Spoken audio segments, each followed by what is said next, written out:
আজকে আমরা যারা এখানে একত্রিত হয়েছি, আমরা প্রত্যেকে আওয়ামী লীগকে ভালোবাসি।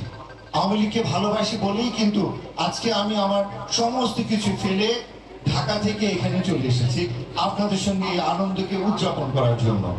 আজকে আওয়ামী লীগের সমালোচনা যারা করে তারা প্রকৃত অর্থে আমাদের বন্ধু।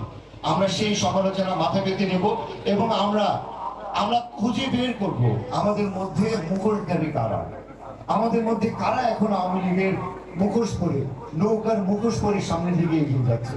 সেই মানুষগুলোকে চিনতে হবে, জানতে হবে, তাদের কাছ থেকে আমাদেরকে নিরাপদ দূরত্ব বজায় রাখতে হবে।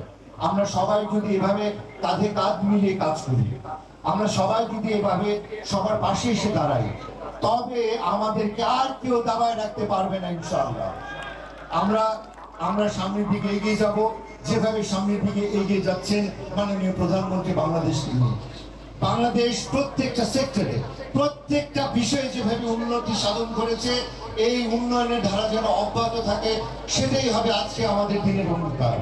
মাননীয় প্রধানমন্ত্রী ভীষণ স্বপ্নবাজ একজন মানুষ। তিনি স্বপ্ন দেখেন, স্বপ্ন দেখান এবং সেই স্বপ্নের সফল বাস্তবায়ন করেন। তিনি এখন স্বপ্ন দেখেছেন স্মার্ট বাংলাদেশ। আমরা ডিজিটাল বাংলাদেশ থেকে আস্তে আস্তে উন্নয়নের দিকে গিয়ে স্মার্ট বাংলাদেশের দিকে এগিয়ে যাব। আমাদের এই স্মার্ট মানুষদেরকে সাথে নিয়ে আমাদের এই দেশ অনেক কষ্টে অর্জিত দেশ, অনেক রক্তের বিনিময়ে আমরা পেয়েছি এই দেশ, এই মাতৃভাষা, এই মাতৃভূমি। এটা রক্ষার দায়িত্ব আমাদের সকলের। এটা আমরা রক্ষা করব, এটা আমরা যেন বুকে ধারণ করি। আমরা শুধু একদিন দুদিন শুধু জাতির জনকের কথা বললেই হবে না, বুকে ধারণ করতে হবে তার আদর্শ। এখানে হয়তো অনেকে আওয়ামী লীগ নাও করতে পারে, কিন্তু বঙ্গবন্ধু করার জন্য, বঙ্গবন্ধু বলার জন্য, তাকে বুকে ধারণ করার জন্য, জয় বাংলা স্লোগান দেওয়ার জন্য শুধু আওয়ামী লীগ করার দরকার নেই। তার জন্য বাঙালি হতে হবে, বাংলাদেশি হতে হবে।